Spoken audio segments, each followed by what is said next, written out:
started being made in 2004 and was completed in 2008 and premiered at the Environmental Film Festival in 2008, March 2008. So we've had some time to try to make the changes and bring about the solutions. And it's not all that encouraging in some ways, is it?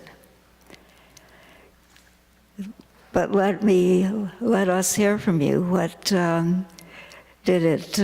part in particular, what parts seem to affect you personally that you'd like to talk about, and or compare with the what we've been hearing in this wonderful conference?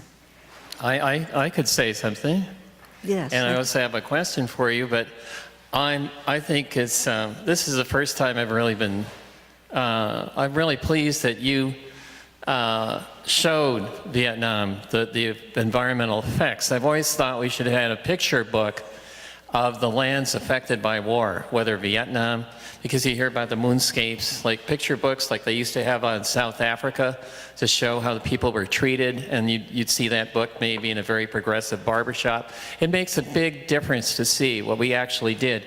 Your movie is extremely successful and extremely well done, and I'd like to know if you've had that on PBS or Point of View is a show, you know, on public television, PBS, Point of View. They show documentaries, but yours is extremely good, and I would hope that somebody could get them to show that on Point of View. If people know POV on PBS, that you can see it at least in this area.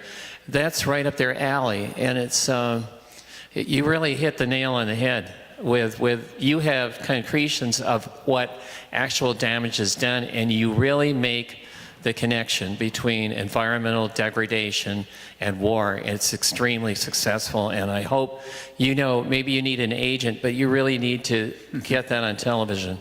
I'm sure public TV, some of these stations would show it. Well, thank you for that. Actually, it has been shown on public TV.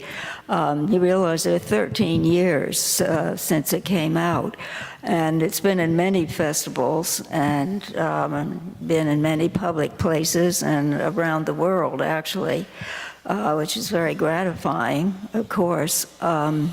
But it still seems to be relevant. I'm afraid we feel that way about it. And especially since the concern about the environment, which is what we really wanted to focus on here, because it has been so little discussed. As we say, the environment is war's silent casualty, and we wanted here to give it a voice. But the other thing is now, that with the terrible things we're beginning to see about the magnifying effects of global warming, the whole business about the damage of war has thrown it into perspective and made it more serious, I think. Bob Griss with the Institute of Social Medicine and Community Health. My question has to do with whether there are any precedents for holding countries accountable financially for the economic consequences, the environmental destruction of the war that they are pursuing, that they have created, either after the war or before the war. In other words, is there any precedent for holding countries accountable?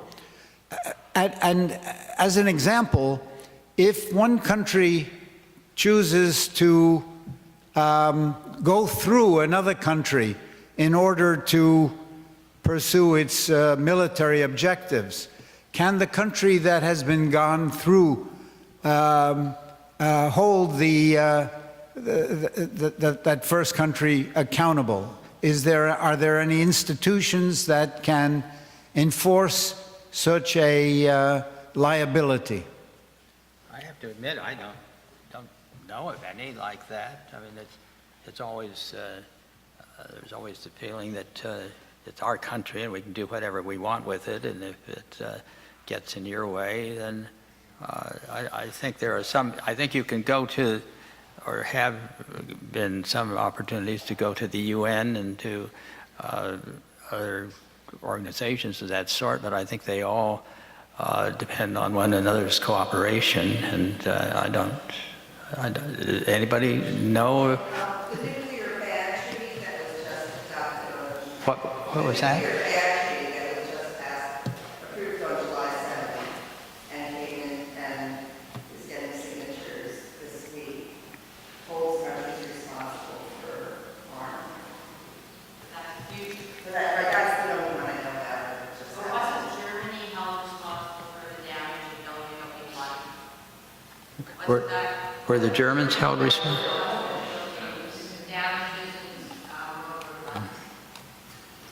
I think there's getting to be some precedent for cleaning up the bombs that fall in, the unexploded ordnance. But after we made this film, we showed it in California, at the University of California, and we met a veteran of 2 tours in Iraq. And he had taken, he had a chance to go all around the country as a chaplain's assistant there. And he had taken pictures himself of the damage left by the war, and particularly the equipment and the whole acres of trucks and vehicles that were no longer useful.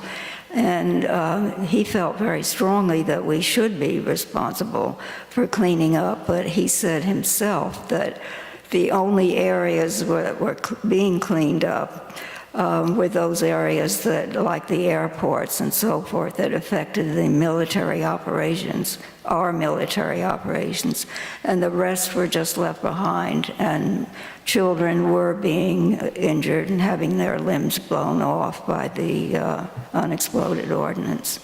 But he says at the end of the film, this is a short film, and I'll say a word about that,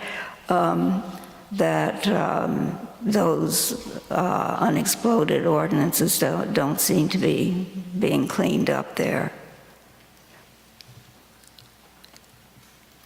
Another? Oh, okay, yes, I should call and. Do you want to come here and respond?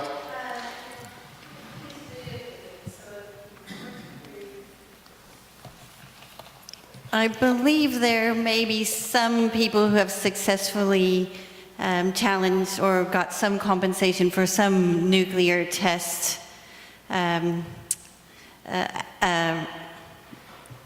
impacts. And I know there's 2 class actions in Australia right now because of the impacts on humans, but for environmental contamination with PFAS or PFOS, I'm not sure what they are called here. They are chemicals that were used in firefighting equipment. They're used in Australia and the United States as well. And I think there's 15 military bases that are currently being investigated. But there are 2 current class actions from communities, and there'll probably be more. And there is a global attempt for a global campaign movement to get ecocide listed as a crime against humanity in the United Nations, so as part of an act of war. And I think some people maybe think, what's the point? But I personally think that sounds like a good idea. And there are measures that exist, environmental, there are treaties that would be in somewhat protecting the environment, like the nuclear-free zones that are not enforced. So maybe people are a bit questioning the value of United Nations mandates, but I think ecocides was being considered, and maybe ecocide could be put back on the agenda, and that would be something that people around the world could work on together, something like that. Is somebody over here? You want to go first? Well, I would quickly on that, I think the International Criminal Court beginning to prosecute the crime of environmental destruction will certainly be helpful if non-Africans are included among those prosecuted. And of course, the United States was held accountable in the World Court for putting mines down by Nicaragua, except that the United States simply ignored the ruling. I also wanted to mention that Rick Minnick, raise your hand or stand up. Here's a gentleman who has a table out in the lobby who has a wonderful film about all the US and UK bombs still in the ground in Germany, where, Frankfurt was just evacuated. I'm sorry? In Denmark also. But, okay. Haven't seen that one. But I just wanted to say this film, you guys were so ahead of the rest of the world with this film, and it's not old, and it may be that many, many more people are going to see it now than have already seen it. I mean, how many of you would raise your hand if you would go and do an event where you live showing this film? The film is available on the internet, scarredlandsfilm.org. And in addition to this film, we have made 5 short films because people feel that this is maybe too long for the current modern attention. So we made 5 films that are 4 to 7 minutes, and they can also be attained on the internet. And then finally, even 5 to 7 minutes seems too long for some people. So we have a new channel, and get out your notebooks for this one. I think this one may have a lot of appeal. It's called the Scarred Lands Film Channel. And there are 18 one-minute clips there from the full film, emphasizing the moral and ethical issues that are brought up by the footage. And we're hoping that, and these are all free, you can obtain them, you can use them on social media, you can use them in your talks or your committee meetings and so forth. And they have the punch of the moment and from the film, and hope that sort of thing would be useful. So we've done our best with it. I think that putting it down to seconds may be too short, even for the modern age. But I was really interested, as I mentioned this morning, by the comment by one of the attendees that it's very difficult to talk about peace still in this country. Now, again, that may be changing, but there are so many times when our film was publicized and a meeting arranged when we would just have a handful of people. Over and over again, that happened. And, well, this is, thank you for staying, but it's not something that people want to do in their leisure time, really. So it's a hard film to watch, and then there's the responsibility attached to it once you've seen it, so that it's not an easy thing to distribute liberally, unless it's in the classroom. One problem with all of this, of course, is that there's so much money to be involved in making war and preparing for war. It's a real money maker, and I was interested in the election, that is the primary elections before the big primary elections last time, and I noticed that every one of the candidates running in a primary election for nomination to any seat in the Senate or the House, competing with other people in that in the same party for the nomination, every member of the Republican Party who was running for nomination mentioned as one of the things that needed to be done is increasing expenditure for the military and for the military, and it was obviously a very big item, and it still is, and it creates jobs. That's the thing that they weren't saying they just wanted to go out to war and win. They were saying it was because you needed the jobs. And just recently, just the last 3 days, all 3 members of Congress from the state of Vermont, who we've always thought as sort of liberal Democrats, have come out in support of building a Stealth bomber. the stealth bomber, and it creates jobs in their district. So there's a lot of money to be had. I did a calculation as we were working on this film, using all the data available in government sources to see just what proportion of the federal budget is spent on war past, present, and future, because it seemed to me a lot of the things that would be caused or were there because of war and preparations for war weren't actually mentioned in the usual way.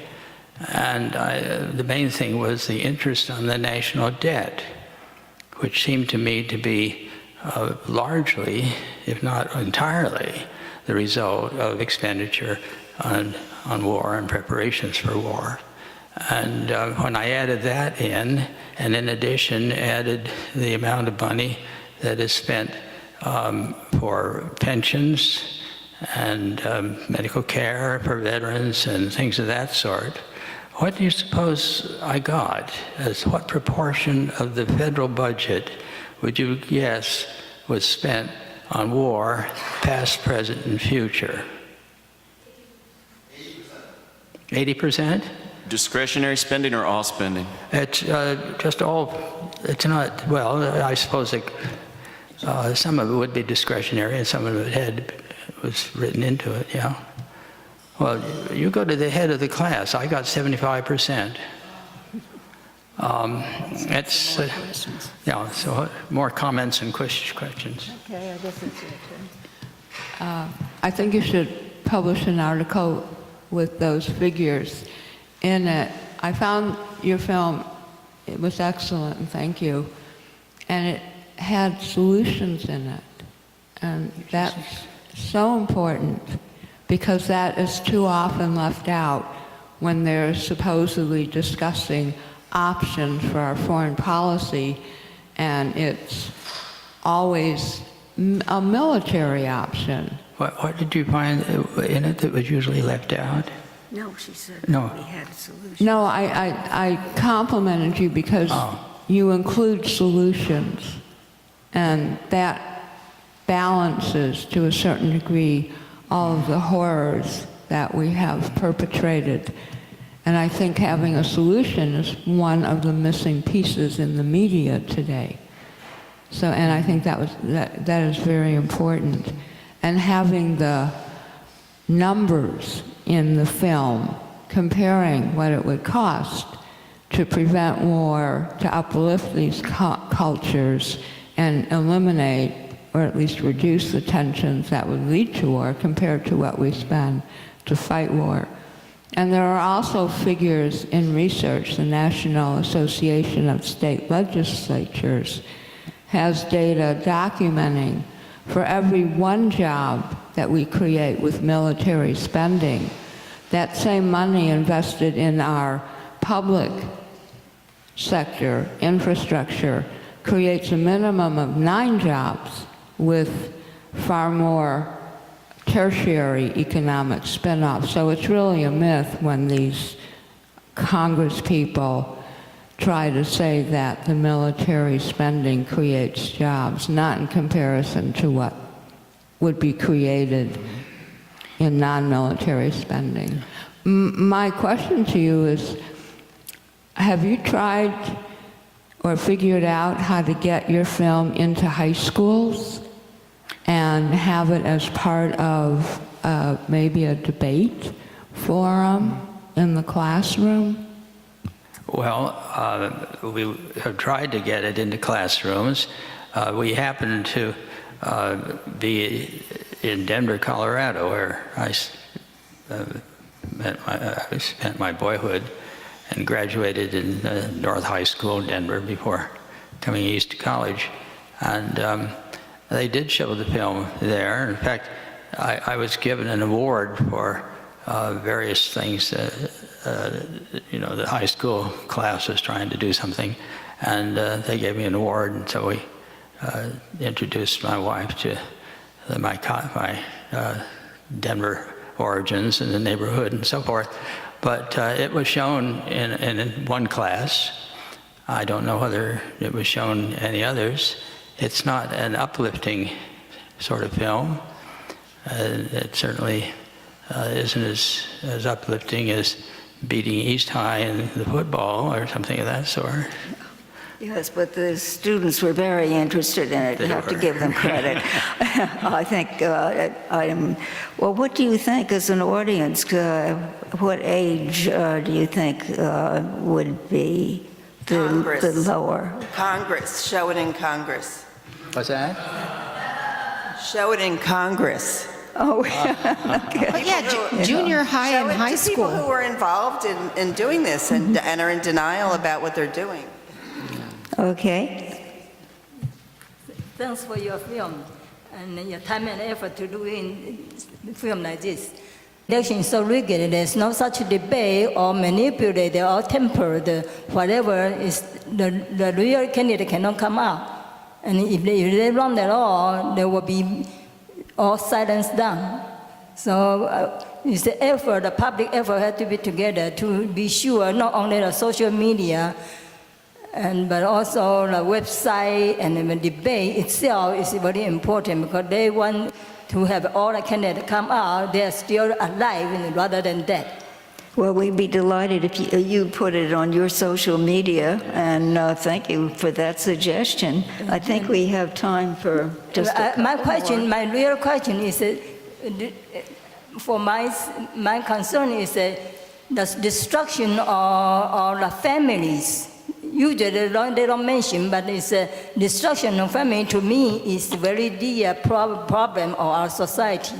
I just wonder that if the war caused that type of things, do you have any data or something? Can you understand? Yeah, I'm sorry. Could you repeat the question? My question is, do you have any data? Any data? About how the people, their family are kind of destroyed? No, we didn't. Actually, we didn't. We did a great deal of research for the film, but we didn't collect those kinds of data. So thank you very much for your question. Hi, I'm Elizabeth Murray from Washington State, and first of all, I just want to thank you very much for an excellent film. I definitely want to show it to our anti-nuclear organization. We're right next to the Trident missile base there on the Kitsap Peninsula. But also, you asked for reactions, and I wanted to say I was absolutely appalled to hear the high number of Afghan people who are killed and maimed on a daily basis because of unexploded ordnance, and also about all the unexploded landmines in Cambodia. I mean, the number was absolutely staggering, and so that was very educational, and it jumped out at me. And the other thing that really made an impression on me was the pictures that you had of the suffering and the dead animals. And I think that's particularly powerful because there are people, for some reason, in our society who are more deeply moved by the suffering of animals than they are by the suffering of humans. There are people that really, and I mean, I love animals too, but we have to help everybody. But anyway, I don't have a question, but I just wanted to thank you. I think it's a very powerful film, and I think that we can make it go further by showing it in our communities and spreading the word. So thank you. Thank you. Thank you. Your college classes and your churches and clubs and so forth.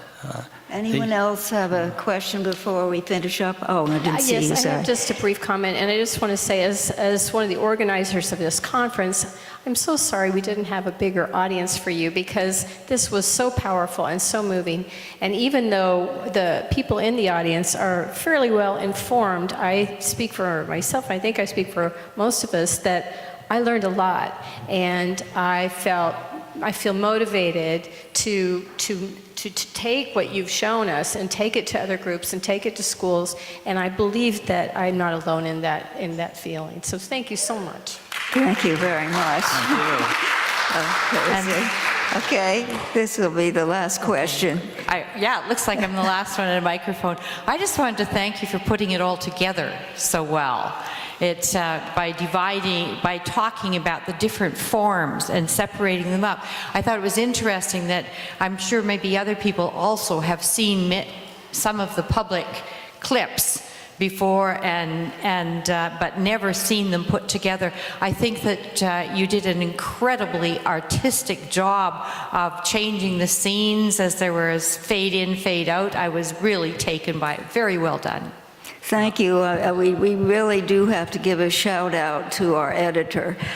He was a student here at American University with Chris Palmer. Some of you may know him. He was taking the course in environmental filmmaking, and Professor Palmer asked students in his class if anybody there would like to work with us. And Dan Gallagher stepped up. On a volunteer basis, he mentioned. Well, but he said he would give them course credit. Dan Gallagher stepped up, and he, first of all, created a fantastic short trailer that made us realize we'd never made a film before, and we were a little skeptical about it, actually, that we could get this message out with it. It was so good, it motivated us from then on to go on with the full film. And he just was a fabulous editor. With the audio, with the transitions between the scenes. He took a tremendous amount of time to work that out, and I think it really shows. I think he just did a fantastic job.